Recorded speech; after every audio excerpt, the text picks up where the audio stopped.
Check out my newest podcast, Queening Out with Laganja Estranja, where we cover all things All-Star 7 and her season 6 stuff and so much more. So check it out now, wherever you listen to your podcast. Expose yourself. Ooh, show 'em what you're all about. Dragged out. Hello, everyone. It's Joseph Shepard. And I'm Laganja Estranja. And welcome to Queening Out. Pretty close. Yeah, almost there. Yes, that's right. It's a podcast where Joseph and I break down every episode of RuPaul's Drag Race All-Star 7, but in our own unique way. That's right. Now, Laganja, so this is our 4th episode. We've done 3. We have them in the can. How are you feeling so far? You know, I love podcast life because it doesn't require a visual.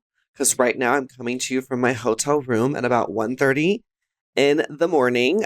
We've got the only face mask on and we're in our pajamas. So I'm happy that I could just describe it, but that there's no visual for our listeners out there. You know what? I love that. But you said visual, and I just want to let everybody know that next week, I think that we are maybe doing this podcast in person. So maybe we'll get a visual next week. Maybe. Oh, that's right. That is true, because I will be back in Los Angeles, which I'm super excited to come home. We just completed the last night of our Work the World tour, which was amazing and so much fun. But needless to say, I am ready to get on this plane and take a little nap, actually. Yes. Oh, I love that you actually got to go back. I'm glad you tested negative and you got to finish it out. Thank God. There was a lot of tomfoolery. I saw a lot of tomfoolery in videos. I saw some flips, some kicks, some hanging from things and doing. You were living your life. You know, the girls just wanted to try to have a dance battle, and I just had to shut them all down. So, I did what needed to be done. But yes, we definitely had a lot of fun, a lot of great new memories, and some I won't ever be able to remember. So it's perfect. And how about you? How are you? What's going on in your neck of the woods, in your world over there? In my nether sphere, well, I went off of weed on Sunday. So it's been almost a week. The first 3-4 days, I was going through crazy withdrawals of it was weird. I thought it was just like hard drugs that you get withdrawals with, but no. When you are doing the weed every day and then you just stop cold turkey, I've been waking up with sweats, and it's been literally like 62 degrees. I've turned down like the thermostat so low, but nope. It's your body telling you need to smoke again. Yeah, I think it is. What made you decide to quit? I feel like there was just a point where, when your brain is too foggy. Sure. Like, I feel like I was going probably like a good couple of weeks where my brain was just so foggy to where I'd wake up and I just felt like it was just a mundane, like, circle around and do it again the next day and the next day. But then once I kind of let go and I was like, all right, let me put this on hold, I started getting back into like the full workout, the full eating good. And I feel like I'm like, I think I'm going to start going back, but I'll go in moderation. Sure. It's good to check yourself every once in a while, and make sure you're using it as medicine and not just like overusing it to numb. Correct. Totally. Well, Laganja, I think we may have some emails. Well, speaking of emails, you must remember we love hearing your thoughts and opinions, which is why we have set up an email for all of you, which is Laganjos. That's LAGANJOES @gmail.com. Laganjos. Come and email us. I love that name. If we were to ever date, that's like a perfect Bennifer name. Laganja. Totally. It really is. I love it. Just rolls off the tongue. Rolls off the tongue. And if you would like to use your tongue, you can leave us a voicemail at 323-607-5116. Laganja and I will be recording a little special answering machine voice message. So then you can hear us and it's us. Because I know sometimes you may call these numbers and think it's fake, but you'll get an actual voice message from us. And you never know. We may call you back. I love it. Well, I am excited to hear these emails we got this week. Joseph, do you want to read our first one? Yes, this is from Dan. Hey, Queens. First, I have to say I love listening to you and your input on the show. Thank you for keeping me company at my day job. I also do drag here in the Czech Republic, or Prague, and we are trying to build a drag scene here. My question is not very improv based, but more so drag race generally based. I would love to know your top 3 favorite sisters for Laganja and performers for Joseph, keeping in mind the overall drag race experience. Joseph interviews on everything. And who are you rooting for the most on AS7? I really cannot pick this season. It's such an amazing cast and the show feels really fresh. Love you and can't wait for the next episodes. Dan Cassiopeia. Did I say that right? I have no idea. I thought you did a great job. It's sort of like my name. It's like there's a lot of letters and numbers in there. I'm confused. Cassiopeia? Cassiopeia? I was about to say Cassiopeia. Isn't that like a pasta? I don't know, but that's what I was about to say. So, well, regardless, we love you, Dan or Cass. Okay. Now, my top favorite. Oh, that's her drag name. Yeah. Yeah. No, I got that. It took me a while. I got that part. Yeah. Okay, so my top 3 favorite sisters. Well, I definitely have to admit I've really loved working with Vanjie on this Work the World tour. She is a lot of fun, and we're just both very similar. She's from Florida, I'm from Texas, so we're both just like really wrong in the head, and it's like really fun. My other favorite sisters, it's very hard to like narrow it down to, 2 others, but who comes to mind would definitely be Morgan McMichaels. I have a really good time with her. I've known her for years and years, and in fact, she just helped me out. I'm doing a little booking myself and working and helping other girls get jobs. So she just did the first of my first event out in Dewey Beach, which I'm super excited for, in Delaware. So shout out to my sister Morgan and thank you to her for opening up these summer festivities for me since I, couldn't be there. And then my third favorite sister, I'm going to have to say we don't ever really hang out. I don't even know her that much, but I just love her and her art so much. So I'm just going to pick her because I just want to recognize her. And that's, it's late, y'all, and I'm stoned. It's Sasha, not Colby, although I love her. No, Velour. Sasha Velour, yes. But I'll take both. It was a double answer. See how I got to squeeze one more in there? So Sasha Colby and Sasha Velour. I love those choices. Sasha Colby is amazing. If you guys have not seen Sasha Colby, you need to look her up. Word on the street that I've heard is that we may be seeing her on our TV screen soon. Don't know, but that's going to be very exciting. I will agree with you on Vanjie. Can I tell you a story about Vanjie? I love Vanjie stories. Okay.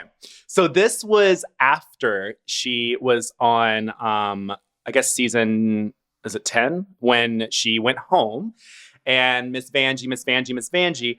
And this was, she had just filmed season 11. She goes and it's her and I and Silky Nutmeg Ganache. We all go to the Abbey. We are having drinks. We're having a great, wonderful time. But sometimes queens may have a few more drinks, right? Sure. Miss Vanjie got into the Uber, got on Instagram Live, revealed to everybody that Silky was going to be on season 11 before anything was announced. Then we go to, I guess, to her apartment and we're going to drop her off. I had to carry Vanjie because she couldn't walk into her apartment. I took off her shoes and I put her in bed. I put the sheets over her. I went out and I locked the door. I love it. Well, A, thank you for getting a queen home safe and sound. Of course, love that. We love that. And B, yes, Miss Vanjie is known to have a libation or two, and I definitely enjoyed having those libations with her on tour. She is a complete hoot. Yeah, so I would say Vanjie, I am really enjoying our friendship. I think that this is like the most unexpected thing. It was just like, oh, hey, let's do a podcast. And I'm like, all right, bitch, she's my bestie now. Thanks, Joseph. And also yours says performers, so you're not stuck to just drag girls. Yeah, I know. I'm not just stuck to. Yes, I love that. The technicality in the email. The technicality in the email. I also really love Jackie Beat. Love her. Jackie Beat is an absolute favorite of mine. She's crazy, beautiful, and she's been doing this for 900 years, so literally, and can sing. Yeah, she's an icon for sure. Well, thank you, Dan, for your email. Now, Laganja, you want to take this next one? Sure. Okay, so our next email says, "Hi, this is Anthony from Phoenix, and I just have to say I'm loving this new podcast with you two. My first question is, are the judges actually helpful when they direct the acting improv challenges?" Ooh, good question. And my second question is, what challenge was Laganja most afraid of doing during season 6, and how did she feel after completing it? So first question was, do the judges help? And I would say no. I would say they really intimidate you. I think they, throw you off. I think, does it sometimes help because it pushes you out of your comfort zone? 100%. But I do think a lot of it is, made for TV. It's made to have you feel under pressure. It's made to see how well you deal with, eyes being at you. But, sometimes like we have guest judges. Like I remember on my season, we had Trina and Eve, and they came in for our rap challenge. And like that really did actually help me because they were so kind and so cool, and they did give real feedback, So I think it just depends, but definitely like when it's Michelle, it's there for intimidation, in my opinion. Now, the second question is, which challenge was I most afraid of, and how did I feel after completing it? Well, that would have been Snatch Game, and I was in the bottom, so I felt pretty bad. But overall, I feel like I'd probably still be bad. So it's like, whatever. It just is what it is. I've made my peace with it. And not everyone is going to be perfect at every challenge. And, that's part of why I admire the girls who go on the show and continue to, fight in All Stars, is because it takes a lot of guts to go up there and do those challenges, especially after you've done them once and potentially lost. Can you, if you ever, I know we've already talked about this multiple times, but if you ever go back and if you ever were to do a Snatch Game, I would love for you to do season 6 Laganja Estranja. I think that would be so meta. It would be so funny, and you would have everything that you need right in front of you. That's what I would want. Yeah, I don't think they would allow that, but I would love for someone to do me. I'm definitely waiting for that day. I think that will be really funny. I've definitely seen people like online do it and stuff, and Yuha is known for doing my whole freaking stand-up routine from beginning to end. So definitely love that, but I don't know if I would want to impersonate myself. I think I'd want to do Dame Edna, which I know a lot of people don't know, but growing up in the musical theater world, I just like always really loved her. And she's just, I think you really have to pick characters that are over the top. And I think like, playing myself, I was very over the top, but I don't know. I think it would be almost too easy. So I think Dame Edna would be just a stretch, and I don't think people would expect that from me. I like that. I've always wanted to do, I would have to change his name for like copyright reasons, but I would love to do Colonel Sanders. I just think that would be so weird, so crazy. Kentucky Fried Chicken, but you would have to call it like Tennessee Fried Chicken or something. Sure. But I think that could be pretty cool. And doesn't he have like an interesting voice and like a weird mannerism to him? Mm-hmm. Yeah, so exactly. That's like a good idea. Well, thank you, Anthony, for your email. Yes, Anthony, thank you so much. And of course, shout out to Dan, and aka Cass. And keep those emails coming to us at laganjos@gmail.com. Now, when we get back, we are going to go into that improv challenge that people had some very mixed feelings on.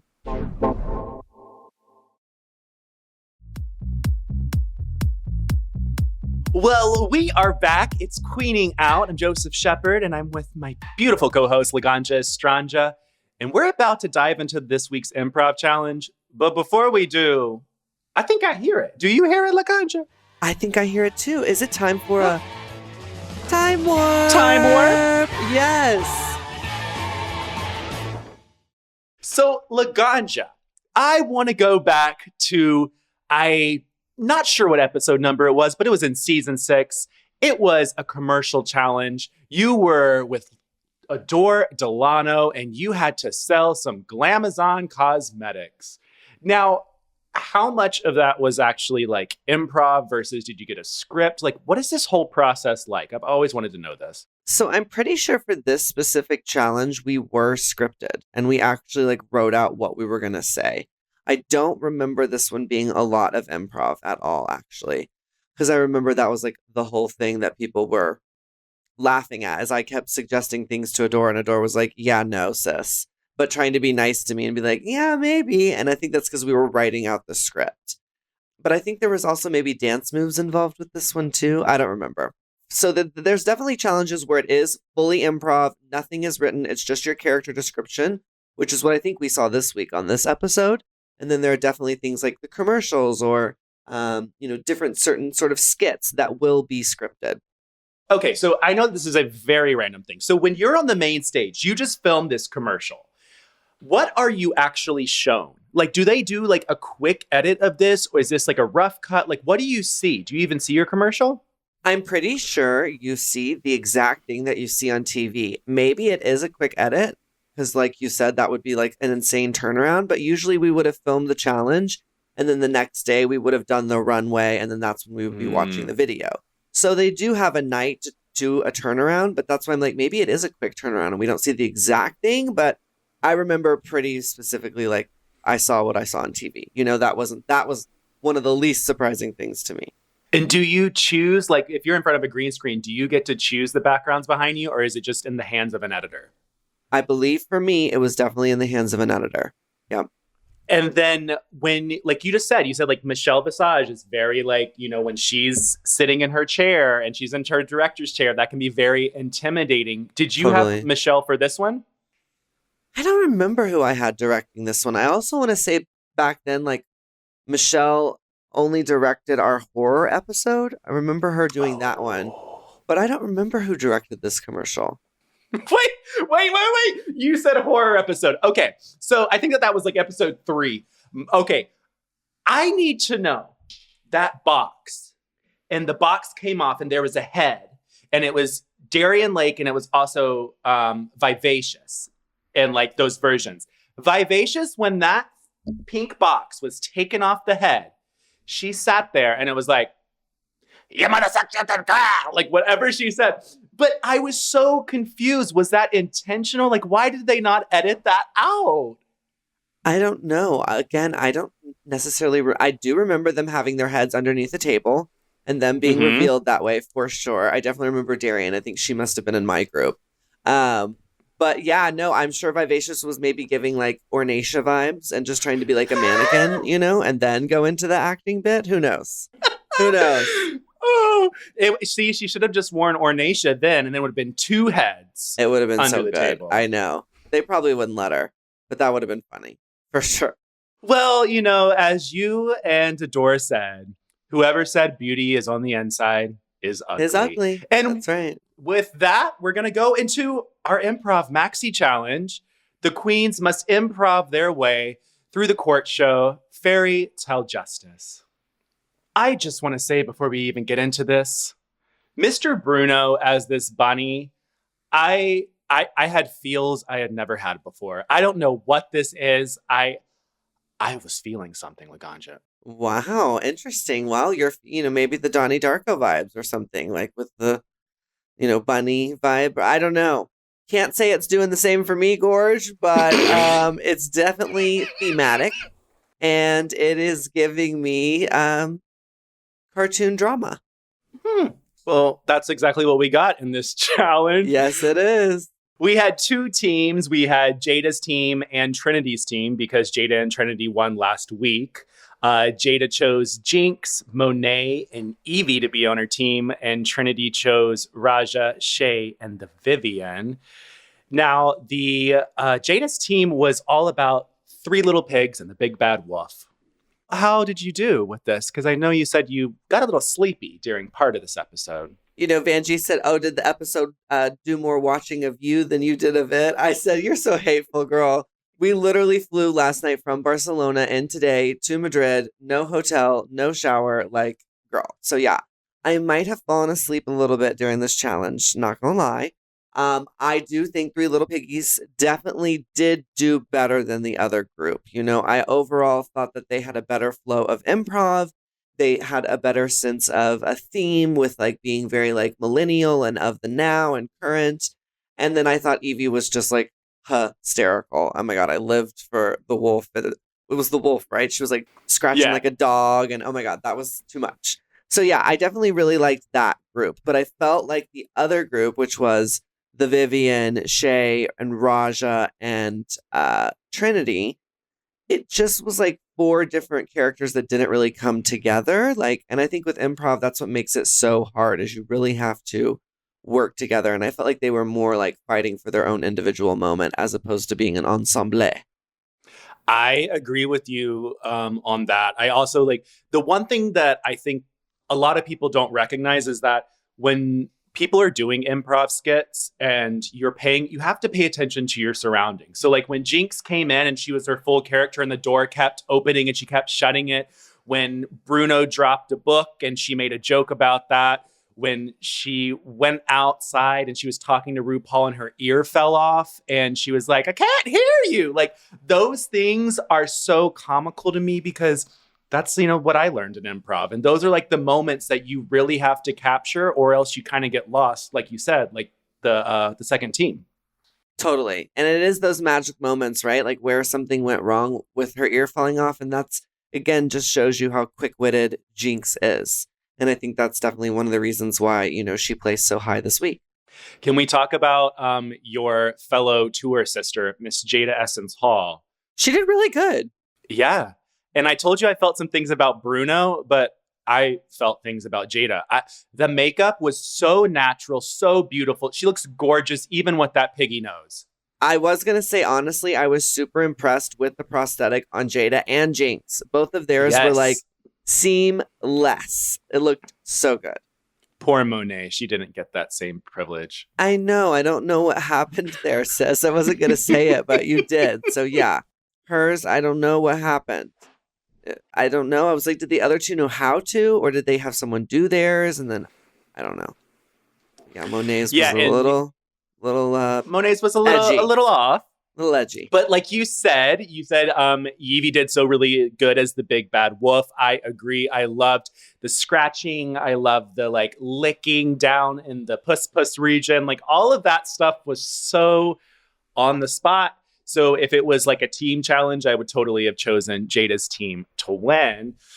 With Trinity was the witch, and then you had Shea Coulee as Mama Bear. You had Raja as an old lady. I really don't know which, besides an old lady, what she was. And then you had the Vivian as Goldilocks or Hansel and Gretel or that person from Glendale. There was a little off, like you said. I felt like everybody was playing their own individual selves.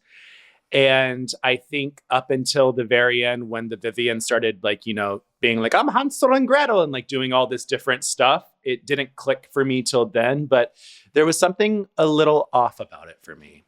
Yeah, didn't click for me. Felt flat, felt dry, kind of like your vagina mama, That's it. That's all I got. That's all I got for them. That's all Laganja got. But I will say one thing. The internet went by storm, and I'm very confused. They were all saying that Raja was the best and that Raja continually keeps getting robbed. This is what I feel about Raja. You can correct me if I'm incorrect or you guys feel a certain way. Do not hate me. I feel like Raja continually just keeps being in the top 3. She's literally always right there, but she's not in the top 2. So to a lot of people, it may come off as like robbery, but to me, it's like she's almost there, but she's not quite in that top 2 for each episode we've had. Yeah, I mean, I definitely loved her portrayal as the older woman. I thought it was very funny, very camp. She looked fabulous, super fashion forward, but it wasn't the most memorable thing to me. Mm-mm. And if you're playing an old lady and if Trinity looks older than you as a witch, and you actually look a lot younger. Damn. Well, some age better than others.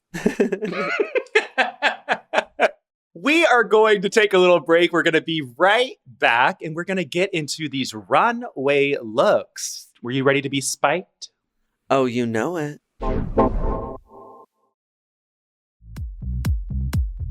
And we are back again with spikes on the runway. Now, I was super excited about this runway challenge because I really think a lot of the girls interpreted this A, so differently, and B, so well. Lots of great looks this week. Yes.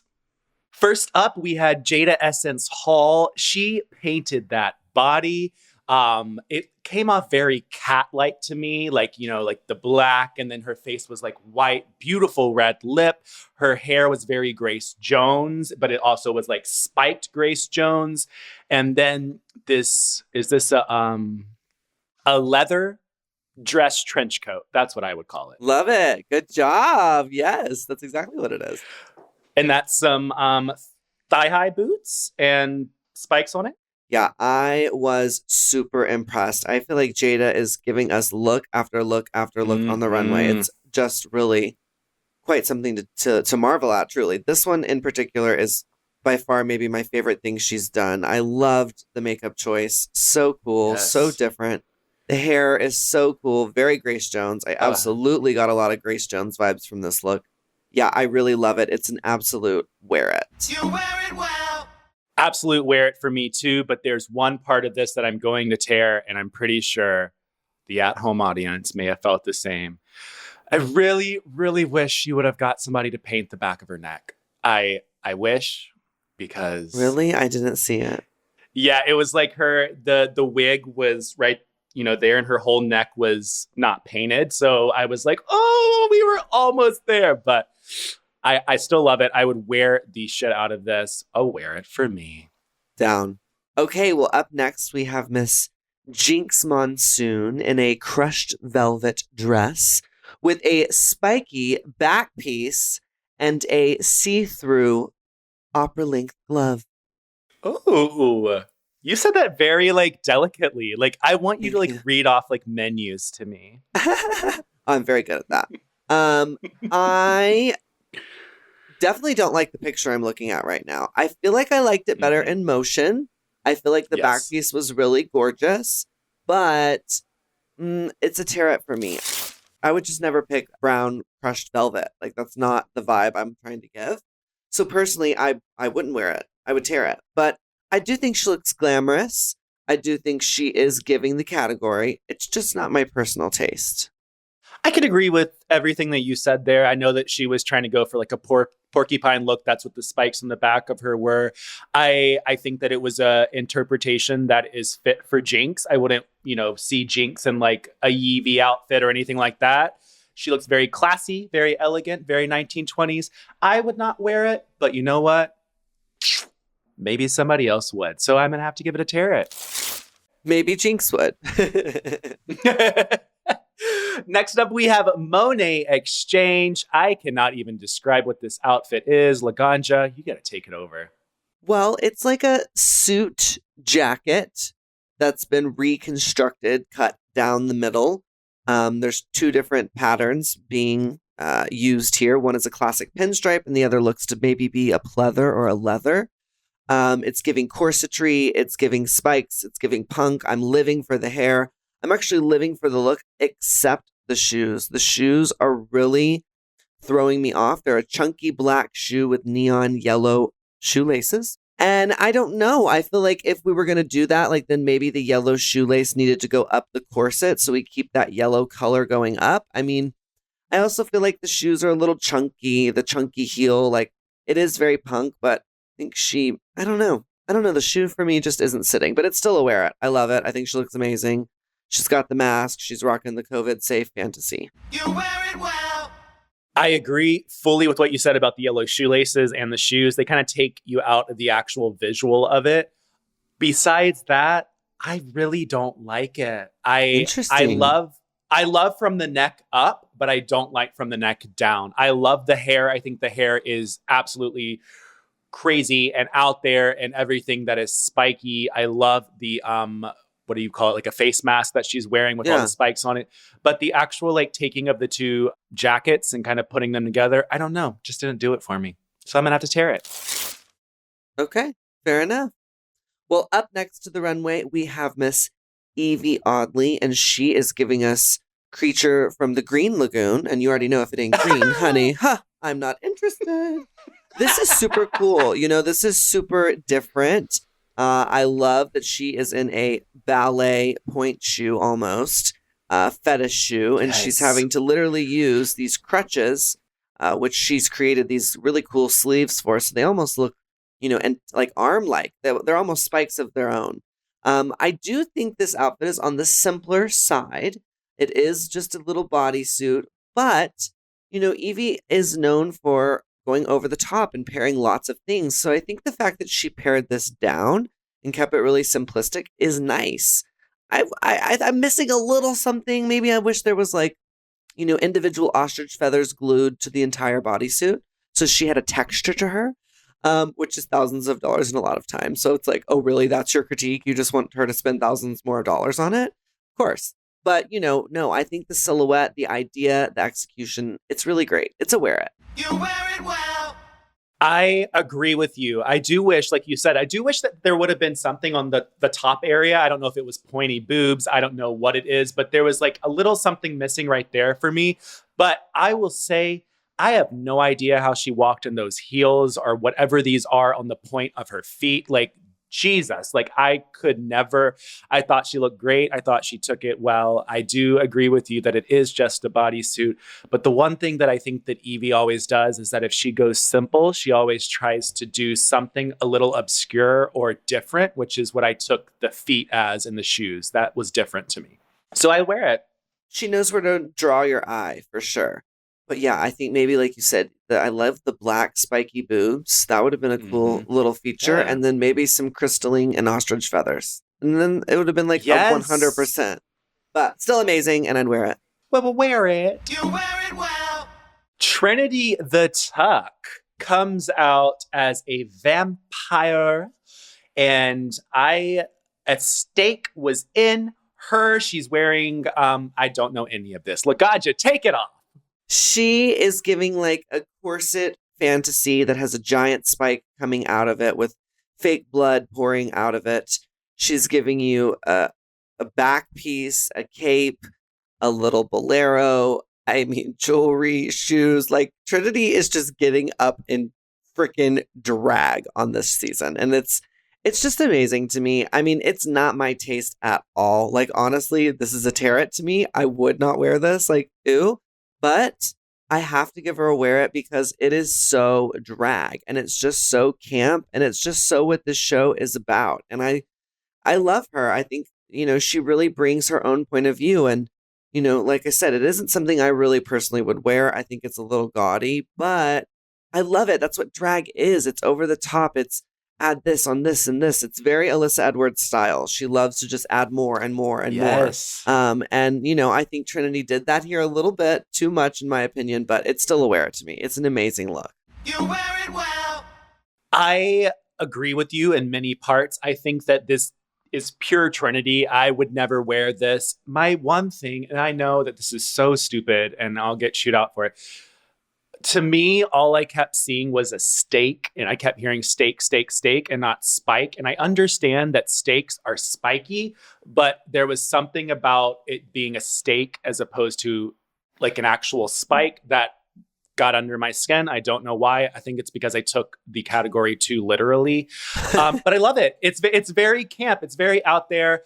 I would never wear it, but like you said, it's pure drag. Trinity knows exactly what she's doing. And every single week she walks out on this runway and I'm gobsmacked. So a wear it for her, but a tear it if I were to wear it. Love it. She's getting the 50-50 from us. Well, all right. We have Miss Raja up next to the runway who's giving us some sort of mix between galactic and scholastic. I don't know. She's giving me like school football moments with like outer space, and I don't know. I hate to do it, and I know there's been people catching flack for it, but it's a tear it for me. I'm not really featuring this one. I feel like, yeah, I don't know. It's just not. It's like, I don't know. Something's off about it. I don't like the t-shirt. I think maybe if it was just the breastplate and the underwear. But even then, I just think like it's not fully realized to me somehow. I feel like the purple cape is a little underwhelming. The chain from the arms like should just be even more. Like I just think it should be more. Like, we were saying how Trinity did too much. Here I'm like, I feel like Raja could have pushed it more. So I watched a TikTok from the designer who made this, and I guess everything was made out of recyclable like plastics and stuff. So a lot of the stuff was like salad bowls and different types of holographic Well, see, that's cool.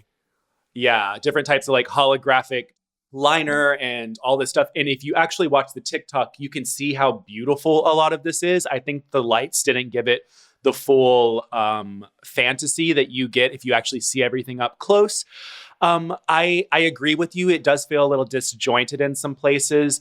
The dress shirt that she is wearing is not tea for me. I would have to tear it. Don't hate me. I know.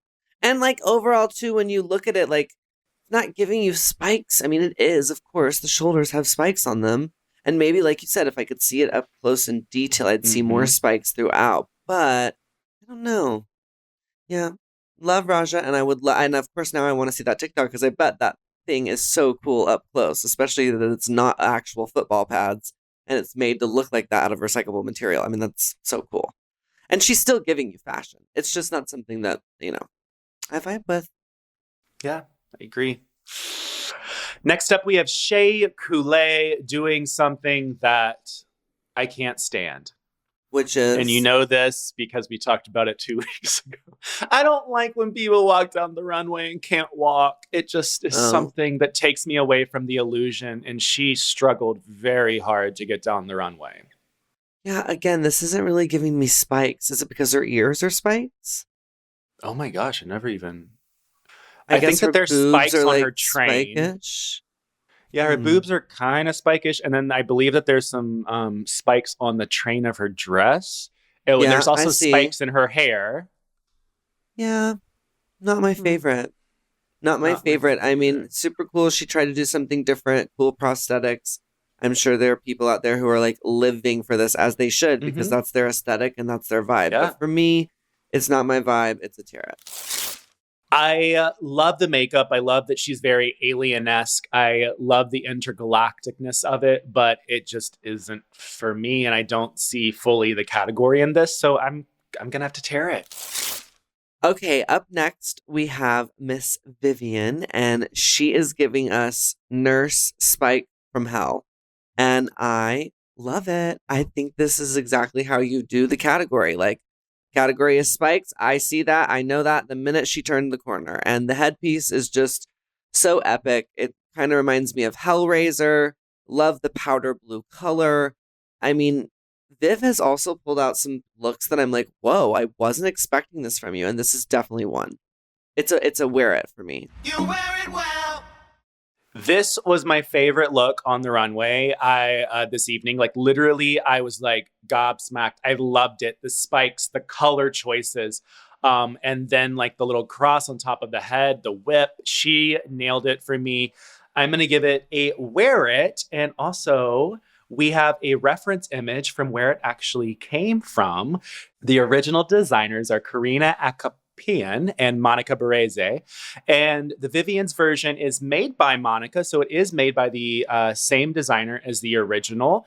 And the cross shape is believed to be Vivian Westwood's logo.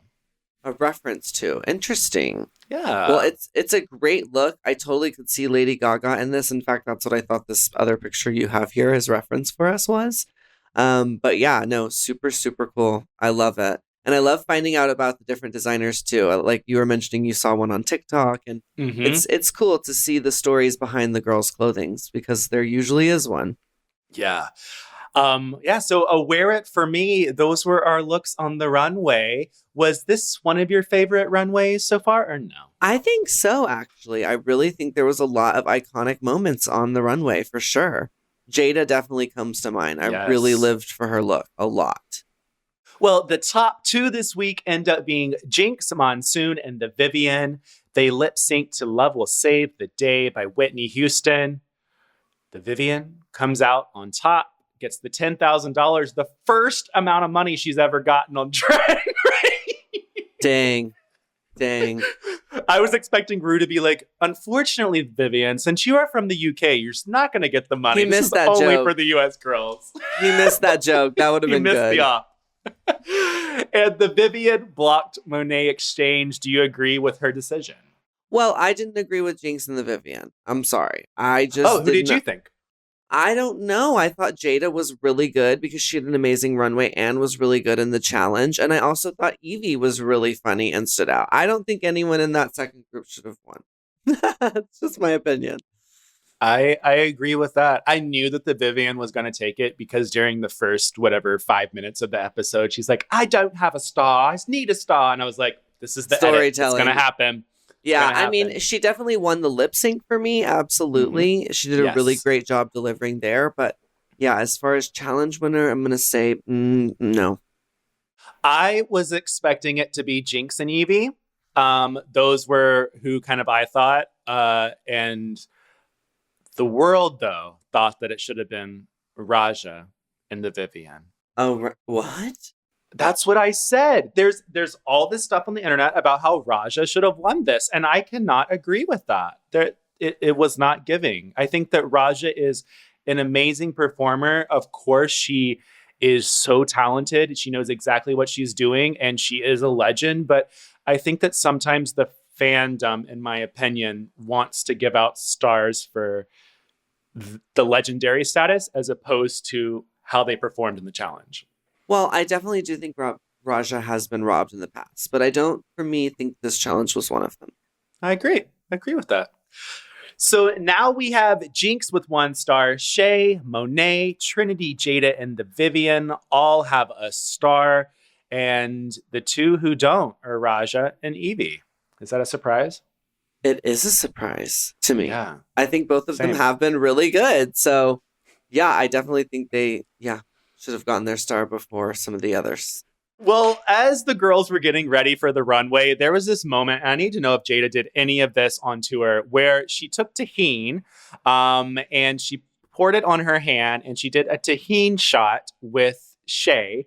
And tahini is I don't know how to describe this. If I can describe it. I love tahini. Tahini is one of my best friends. I am actually traveling with it on the tour, which is why I'm so shocked to see this moment, because no, we did not do a tahini bump. And tahini is a semi-spicy seasoning that has a lot of lime in it. So it's very citrusy, sour, with a little bit of spice. Typically, it is served around margaritas or Bloody Marys. It's very delicious. Wait, so you do this too? I don't do bumps like she did, but I put it in everything. I put it on my drinks. I put it on my food. You know, the food in the UK is very bland, so I travel with tahini. What else do you travel with? Do you have anything else that you absolutely have to have? I love real lime. It's this powder that is basically like lime juice on the go. I really love citrus. I'm obsessed. So yeah, I definitely both 2 things that I travel with right now are lime centric, tahini and real lime packets. But I need to add mustard because I forgot over here that they don't have normal mustard, and I love normal mustard, like yellow. Wait, okay, I have a question. You do not have to answer this if you don't feel like it. Do you have anything strange or weird on any type of rider that you ever have? So like if you're going to be No. I asked for a water, light, mirror, the basics. I don't ask them to get me teen or crazy shit like that. I'm not that famous yet. I would love to one day, but no, I'm just grateful. Give me a check and a clean space to get ready, and I'm very go with the flow. But I've definitely heard of girls like needing an entire piece of pizza or not a piece, an entire box of pizza or like a carton of cigarettes. Or, you know, I've heard, of course, there was the Valentina rumor, which wasn't true about her, like red M&Ms or some shit. Yeah. So, but no, I do not. Mm-mm. A bottle of white wine. That's not in my rider, but I would like it. Oh, that sounds nice. We should just add a little addendum to that. Well, now it's time for What You Missed in Untucked, because, you know, as we know, Laganja... I don't watch. Yes. So Jinx discusses that if she wins, she would not block anybody on her team, which made this whole big little stink happen where people were like, oh, well, is that fair? Is that not? I would have done the same thing. If I won and people were on my team, I wouldn't be throwing anybody under the bus. What about you? Well, I think because Jinx's team all performed really well, exactly. If she did that, that would have been super shady because none of her teammates deserved it. But at the end of the day, no, I think you want to choose the strongest competitor and who you believe is really going to win next week's episode. So I think in the end of at the end of the day, it is a strategic choice. But if you're really ruthless, you just pick who you think. Jeffrey Boyer Chapman was the guest judge this week. He joined the Untucked Lounge, and Jada asked him, who would you want to put you in drag out of the all winners? Laganja, who would you choose? Oh my gosh. Shea Coulee. I think Shea Coulee. That's my final answer. I was going to say Raja, but Raja's already put me in drag, so I've already had the honor. Oh. So yeah, I think Shea Coulee would be, I would really love to see how she would interpret me. I would like that. I think Yeah. that would be like so bomb for you. Yeah, totally. What about you? I think I would have to say the Vivian, because the Okay. Vivian's beat is always really, really on point. It is. And I feel like with my face and how other people have put me in drag before, I can come off manly. So I think the Vivian would be able to smooth it out. Okay, and give you that feminine glow. Yeah. I love it. Yeah, I think she could too. I see that for you.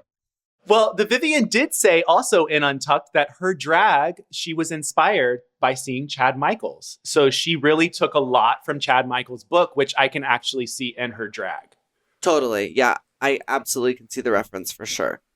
Well, that is what you missed in Untucked. This has been Queening Out. Thank you all so much for listening to today's episode of Queening Out with me, Joseph Shepard, and my fabulous co-host, Laganja Estranja. We have new shows every Tuesday. That's right. So make sure you subscribe to our show and you can rate and review us on your podcast app. We actually have some great reviews right here. We've got one from Franklin429 says, so good, great already, I'm hooked.